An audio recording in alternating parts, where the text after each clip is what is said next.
Welcome to the 5th section in our series on protein. This section is on the dietary recommendations. The DRI guidelines suggest that our recommended protein intake be 0.8 grams per kilogram. That might sound a little bit confusing. So what does this mean? This means that for every kilogram that you weigh, and we use weight in pounds, so you have to do a conversion here, you need to eat 0.8 grams of protein. And I'm going to go through this in a minute. But this is true for just the average individual. Pregnant women will need more. Vegetarian women, vegetarians in general will need more. And then athletes, depending on the type of sport you're doing, can need 1.4 to 1.6 grams per kilogram of body weight. So this is just the general average recommendation. Now remember, we discussed the percent range of intake for both carbohydrates and fat. 45 to 65% for carbohydrates, as via the DRI guidelines, and then we had the 20 to 35% for fat. There's also a percent range recommendation for protein.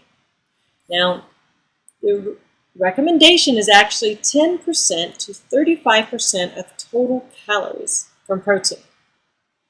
And I want to point out that this is really, really high on this side, the 35%, and that most Americans need about 10 to 15% of their diet from protein. The 35% would be for, let's say, the bodybuilder that we covered in the last video, weightlifter. Obviously, if you're going to be on a paleo diet or low-carb diet, you're going to be up here. But the average American really doesn't need that much protein. Okay, so the 10 to 15%, this is the value I want you to know and that will be on your exam. In addition, you have a discussion on whether to eat meat or not, and a lot of students really confuse this, thinking that you have to eat meat in order to get enough protein, and that is not true. There are a lot of nutrients in meat or animal foods, but you can get enough protein from plant foods. So vegetarians, vegans, you usually do not have a problem obtaining enough protein. There are other nutrients they have a problem obtaining, and I want you to address those in your discussion on vegetarian versus omnivore diets this week. But it, in general, is not protein. So that's really important. I don't want to see you mention that, and you also be tested on that as well. So I'm going to go through this for you just so you have an understanding, and also because I'm going to expect you to do a similar calculation on the exam. If we took a 130-pound sedentary 35-year-old female, okay, this is just my example. This is the same one that's in the notes. We first have to figure out how many kilograms is a pound. You know, everyone else in the world is using kilograms. We, of course, in the UK use pounds, so we got to convert it. So we have 130 pounds, and there are 2.2 pounds for every kilogram. So that means that 135 pounds, if we convert it, is actually 59 kilograms.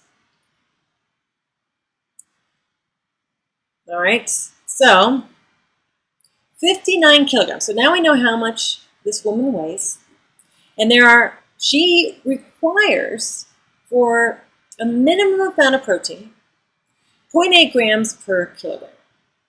So when we multiply this, we get 47 grams of protein per day.